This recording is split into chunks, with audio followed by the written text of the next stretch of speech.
అందరికీ నమస్కారం. Welcome to the channel మనం టీవీ. నేను మీ పవన్ బేజవాడ. ఎప్పటికప్పుడు ఏపీ రాజకీయాల్లో సంచలనం రేపుతున్న బోరుగడ్డ అనిల్ వ్యవహారం మరో కొత్త మలుపు తిరిగింది. మార్చి 11తో బెయిల్ గడువు ముగిసినా కూడా ఆయన తిరిగి జైల్లో లొంగిపోకపోవడంతో హైకోర్టు నుంచి కొన్ని చివాట్లు ఎదుర్కొన్నారు. కోర్టు అతన్ని హెచ్చరించడం జరిగింది. ఈ నేపథ్యంలోనే బోరుగడ్డ అనిల్ ఈ రోజు ఉదయం 6:30 తిరిగి రాజమండ్రి సెంట్రల్ జైల్లో లొంగిపోవడం జరిగింది. మరి 12 గంటల ఆలస్యంగా తిరిగి జైల్లో లొంగిపోయిన బోరుగడ్డ అనిల్ పై కోర్టు ఏ విధమైన చర్యలు తీసుకునే అవకాశం ఉంది? తిరిగి ఎప్పుడు బయటకు వస్తారు? అసలు బయటకు వచ్చే అవకాశం ఉందా లేదా? పూర్తిగా విశ్లేషించే ప్రయత్నం చేద్దాం. మనతో పాటు అందుబాటులో ఉన్నారు సీనియర్ జర్నలిస్ట్ కట్టా కార్తిక్ గారు. నమస్కారం అండి. నమస్కారం. చూస్తున్నాం బోరుగడ్డ అనిల్ వ్యవహారం రోజు రోజుకి కొత్త మలుపులు తిరుగుతుంది. తన తల్లి ఆరోగ్యం బాగాలేదని బెయిల్ పై బయటకు వచ్చిన బోరుగడ్డ అనిల్ బెయిల్ పొడిగించాలంటూ చేసినటువంటి ఆ అభ్యర్థనను తిరస్కరించడం జరిగింది. ఎటు తిరిగి మీరు మార్చి 11న లొంగిపోవాలని కోర్టు అయితే క్లియర్గా చెప్పింది. దానిని ధిక్కరిస్తూ కూడా అనిల్ వ్యవహరించడం జరిగింది. మరి ఈరోజు 12 గంటల ఆలస్యంగా ఆయన తిరిగి లొంగిపోవడం జరిగింది. ఈ ఆలస్యానికి కోర్టు నుంచి ఎటువంటి చర్యలు ఉండబోతున్నాయి? తిరిగి ఎప్పుడు బయటికి రాబోతున్నారు? అసలు వచ్చే ఛాన్స్ ఉందా లేదా? ఏం చెప్తారు? కొన్నిసార్లు ఆలస్యం అమృతం, కొన్నిసార్లు ఆలస్యం విషం కూడా. ఇప్పుడు ఆలస్యం విషం కాబోతుందా అనేటువంటి చర్చ. ఎందుకంటే బోరుగడ్డ అనిల్ కుమార్ పెట్టుకుంది కోర్టుతోటి. అవును, అతనికి మధ్యంతర బెయిల్ ఇచ్చింది కోర్టు. మార్చి 11 సాయంత్రం 5:30 వరకు ఇచ్చింది.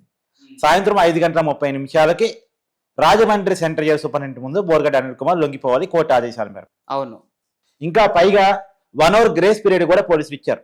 ఇదే రకరకాల కారణాల వల్ల ఏదో కారణం ట్రాఫిక్ అదో ఇదో లేట్ అవకాశం ఉంటుంది. ఎప్పుడు చెప్పిన టైంకి రావడం అంటే కొన్నిసార్లు పాసిబిలిటీ లేకపోవచ్చు, ఎదురయ్యే కొన్ని భౌగోళిక పరిస్థితుల ఫలితంగా. అందుకని 1 hour ఇచ్చారు. కానీ 6:30 వరకు చేశారు. 6:30 కూడా బోరుగడ్డ అనిల్ కుమార్ రాజమండ్రి సెంట్రల్ జైలుకి వచ్చి లొంగిపోలేదు. ఆ తర్వాత అతను వాళ్ళ తరపు లాయరు ఇంకా మధ్యంతర బెయిల్ ఎక్స్టెండ్ కోసం ప్రయత్నం చేసినట్టున్నారు. కోర్టు చివాట్లు పెట్టింది, ఖచ్చితంగా లొంగిపోవాల్సింది అని చెప్పింది. అతను కోర్టు చెప్పిన విధంగానే ఈ రోజు తెల్లారుజామున 6:30 లొంగిపోయారు. నిన్న సాయంత్రం 6:30 లొంగిపోవాల్సింది ఇవాళ ఉదయం తెల్లారుజామున 6:30 లొంగిపోయారు. అంటే 12 గంటల ఆలస్యంగా లొంగిపోయారు. అవును. ఇప్పుడు పోలీసులు అతని మీద కోర్టు ధిక్కరణ కేసు నమోదు చేసేటువంటి అవకాశం కనపడతా ఉంది. దీని గనక కోర్టు అగ్రీ చేస్తే, అంటే ఎందుకు లేట్ అయింది అన్నదానికి బోరుగడ్డ అనిల్ కుమార్ కోర్టు ముందు సరైన సంజాయిషి ఇచ్చుకోగలగాలి. అవును, మనకు వీడియో రిలీజ్ చేయటం, మనకు చెప్పిన కారణాలు వేరు, కోర్టుకి కారణాలు చెప్పడం వేరు. కోర్టుకి కారణాలు ఎవిడెన్స్ చూపించాలి. మనకి ఎట చెప్పినా పర్లేదు. ఒక సెల్ఫీ వీడియో రిలీజ్ చేసి నేను అనంతపురం పోయాను, అక్కడ పోలీసుని కలిసి వచ్చాను, రిమాండ్ రిపోర్ట్ ఇచ్చి వచ్చాను, అందుకు లేట్ అయింది, ఇలా 100 కారణాలు మనకి చెప్పొచ్చు కాక మనకు చెప్పడం వేరు, కోర్టుకి చెప్పడం వేరు. కోర్టు దాన్ని అగ్రీ చేయగలగాలి. ఎందుకు లేట్ అయింది అన్న విషయాన్ని గనక కోర్టు అగ్రీ చేస్తే ఓకే. అగ్రీ చేయకుండా కావాలని ఇతను లేట్ చేశాడు అనేది గనక కోర్టు అనుకుంటే, పోలీసులు దాన్ని గనక కావాలని చట్టం పట్ల కోర్టు పట్ల గౌరవం లేకుండానే ఈ రకంగా నిర్లక్ష్యంగా వ్యవహరించాడు అని చెప్పేసి కనుక కోర్టు ముందు ప్రూవ్ చేయగలిగితే కోర్టు ధిక్కరణ కేసు నమోదయ్యే అవకాశం ఉంటుంది. కోర్టు ధిక్కరణ కేసు కనుక నమోదైతే అది 3 నుంచి 5 సంవత్సరాల వరకు జైలు శిక్ష పడేటువంటి అవకాశం ఉంటుంది. ఇంకొక మాట ఏంటంటే, ఇప్పుడు బోరుగడ్డ అనిల్ కుమార్ మీద కొత్త కేసు నమోదవుతూ ఉన్నాయి. ఒకటి cheating case, 2 forgery case. Cheating case ఎందుకు, ఫోర్జరీ కేసు ఎందుకంటే, ఇతను ఇవాళ విడుదల చేసిన సెల్ఫీ వీడియోలో కూడా అతను చెప్పింది ఏంటంటే, లలిత హాస్పిటల్ డాక్టర్ కార్డియాలజిస్ట్ ఎవరైతే ఉన్నారో రాఘవ శర్మ, ఆయన ఇచ్చినటువంటి లెటర్ మేరకే, ఆయన ఇచ్చిన సర్టిఫికేషన్ మేరకే కోర్టులో సబ్మిట్ చేసిన మధ్యంతర బెయిల్ పొందాను. ఆయనే చెప్పారు మమ్మల్ని వేరే హాస్పిటల్కి తీసుకెళ్ళమనేటువంటిది ఇవాళ సెల్ఫీ వీడియోలు కూడా చెప్పారు. కానీ లలిత హాస్పిటల్ యాజమాన్యం ఈవెందో కార్డియాలజిస్ట్ రాఘవ శర్మ పోలీసులు అందిస్తున్న సమాచారం ప్రకారం, మనకు అందుతున్న సమాచారం ప్రకారం అది forgery document, forgery sign, fake document అనేటువంటిది పోలీసులు అందిస్తున్న సమాచారం. దాని మీద చీటింగ్ కేసు, ఫోర్జరీ కేసు నమోదు చేస్తూ ఉన్నారు. అది 7 సంవత్సరాల వరకు జైలు శిక్ష పడేటువంటి అవకాశం ఉంటుంది. ఒకటి కోర్టు ధిక్కరణ కేసు, అది 5 సంవత్సరాల వరకు జైలు శిక్ష పడే అవకాశం. 2 చీటింగ్ ఫోర్జరీ కేసు, అది 7 సంవత్సరాల వరకు జైలు శిక్ష పడే అవకాశం. ఇవి కాక ఇప్పటికే అతను జైల్లో మగ్గుతున్న కేసులు 15. అంటే 2024 అక్టోబర్లో అతను అరెస్ట్ అయ్యాడు. ఫిబ్రవరి 16 వరకు జైల్లో ఉన్నాడు. ఫిబ్రవరి 14వ తారీఖు మధ్యంతర బెయిల్ అప్లై చేసుకున్నాడు. 15వ తారీఖు అతనికి వచ్చింది. అంటే 15వ తారీఖు రిలీజ్ అయినంత వరకు రాజమండ్రి సెంట్రల్ జైల్లోనే ఉన్నాడు. ఇప్పుడు మధ్యంతర బెయిల్ నుంచి నార్మల్ బెయిల్కి అతను వెళ్ళాలి. నిజానికి ఇప్పుడు నార్మల్ బెయిల్ వస్తుందంటే, ఇప్పుడు మధ్యంతర బెయిల్ని మిస్యూజ్ చేశాడనే కారణాన్ని కనుక కోర్టు నమ్మితే నార్మల్ బెయిల్ ఇవ్వదు. కార్తిక్ గారు, ఇక్కడ ఒక మరొక అంశం, ఈ బోరుగడ్డ అనిల్ వ్యవహారం చూస్తుంటే అది ఆయన సొంత నిర్ణయాలు అనుకోవాలా, లేదంటే ఆయన వెనక నుంచి ఒక శక్తి ఆయన నడిపిస్తుంది అనుకోవచ్చా? ఎందుకంటే తన తల్లి ఆరోగ్యం బాగాలేదని బెయిల్ మీద బయటకు వెళ్ళటం, అదేవిధంగా ఫేక్ డాక్యుమెంట్లు పెట్టడం, ఇప్పుడు ఆలస్యంగా కోర్టును ధిక్కరించి ఆలస్యంగా లొంగిపోవటం, ఇవన్నీ చూస్తుంటే ఆయన సొంత నిర్ణయాలు లేవు, ఆయనని వెనకుండి ఎవరో నడిపిస్తున్నారు, రాంగ్ గైడెన్స్ చేస్తున్నారు బోరుగడ్డ అనిల్ కుమార్ అని చెప్పేసి కొన్ని వాదనలు అయితే వినపడుతున్నాయి. దీనిపైన ఏమంటారు? అంటే వైసీపీలో అన్ని ప్లాన్ ప్రకారం జరుగుతాయి, స్క్రిప్టెడ్ గా జరుగుతాయి అనేది మనం గత కొంతకాలం వింటున్నాం.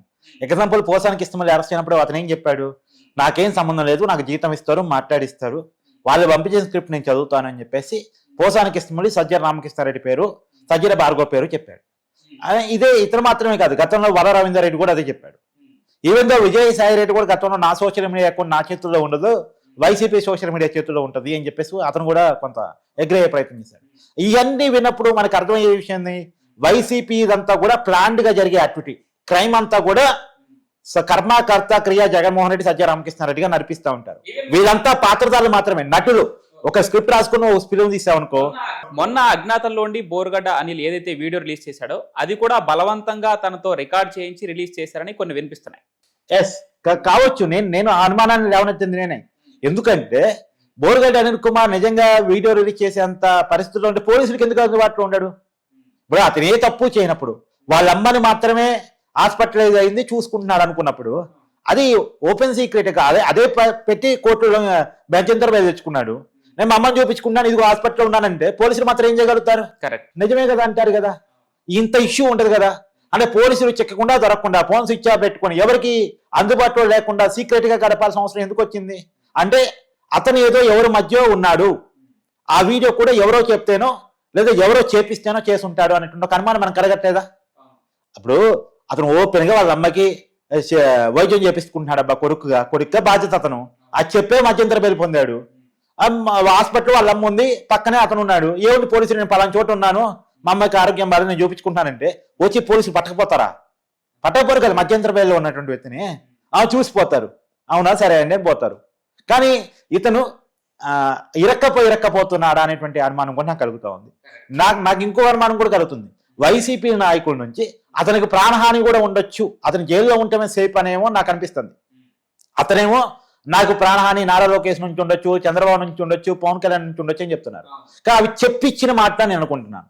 ఎందుకంటే అతని మీద ఏదన్నా చేసి అది చంద్రబాబు మీదకి, జగన్ మీద, చంద్రబాబు మీదకి, లోకేష్ మీదకి, పవన్ కళ్యాణ్ మీదకి నెట్టాలనే ప్రయత్నం ఏమన్నా జగన్మోహన్ రెడ్డి చేస్తున్నాడా? గతంలో వివేకానంద రెడ్డి గారు చేసినట్టు, గతంలో గీతాంజలి విషయంలో కూడా కొంత అనుమానాస్పద వస్తుంది, గుంటూరు జిల్లా బీసీ అమ్మాయి. సో కాబట్టి బోరుగడ్డ అనిల్ కుమార్ దళితుడు, అతని మీద ఏదైనా జరిగితే కొంత సానుభూతి వచ్చే అవకాశం ఖచ్చితంగా ఉంటుంది. కాబట్టి అలాంటి ప్రయత్నాలు ఏమన్నా జరుగుతున్నాయా అనే ఒకటువంటి కీలకమైన అనుమానం కూడా నాకు ఉంది. కాబట్టి ఒకటి, అతను ప్రాణహాని. రెండు, అతను చేసిన పనులకి అతని మీద నమోదవుతున్న కేసులు. ఇవన్నీ చూసినప్పుడు అతని జైల్లోనే ఇంకెక్కువ కాలం ఉండేటువంటి పరిస్థితి కనపడుతోంది. అతనికి నార్మల్ బెయిల్ వచ్చే అవకాశం లేదు. అతని మీద కనుక ఇప్పుడు ఇంతకుముందు 15 కేసులు అతను అరెస్ట్ అయ్యి ఉన్నాడు. ఇప్పటికి అతని మీద 15 కేసులు ఉన్నాయి, క్రిమినల్ కేసులు. రౌడీ షీటర్ కూడా అతని మీద ఓపెన్ కేసు ఉంది. ఈ పక్కన పెడితే ఈ కేసులన్నీ టైం టేకింగ్, కొంత విచారణ అయిపోయి తీర్పు రావడానికి. కానీ ఇప్పుడు పెట్టే ఫోర్జరీ కేసు, ఇప్పుడు పెట్టే చీటింగ్ కేసు, ఇప్పుడు పెట్టే కోర్టు ధిక్కరణ కేసు కనుక నిరూపణ అయితే ఇది ఫాస్ట్ గా తీర్పు వచ్చే అవకాశం ఉంటుంది. ఈ చీటింగ్ కేసు, ఫోర్జరీ కేసు 7 సంవత్సరాలు జైలు శిక్ష పడే అవకాశం, ఈ కోర్టు ధిక్కరణ కేసు 5 సంవత్సరాలు జైలు శిక్ష పడే అవకాశం. కాబట్టి ఏది ఏమైనా ఆ కేసులు పక్కన పెడితే కొత్త కేసుల్లో బోరుగడ్డ అనిల్ కుమార్ ఇరుక్కుంటున్నాడా? నార్మల్ వేలు వచ్చే లోపే తీర్పు వచ్చింది అనుకో, ఎగ్జాంపుల్, పర్మనెంట్ జైల్లో ఉండే అవకాశం ఉంటుంది. రైట్, చూద్దాం. ఇప్పుడు మీరు చెప్పిన ప్రతి అంశం ఖచ్చితంగా ఆలోచించాల్సిన అవసరం అయితే ఎంతైనా ఉంది. ఇక బోరుగడ్డ అనిల్ వ్యవహారంలో కోర్టు ఎలాంటి చర్యలు దిగబోతుందో వేచి చూద్దాం. థ్యాంక్ యూ కార్తిక్ గారు.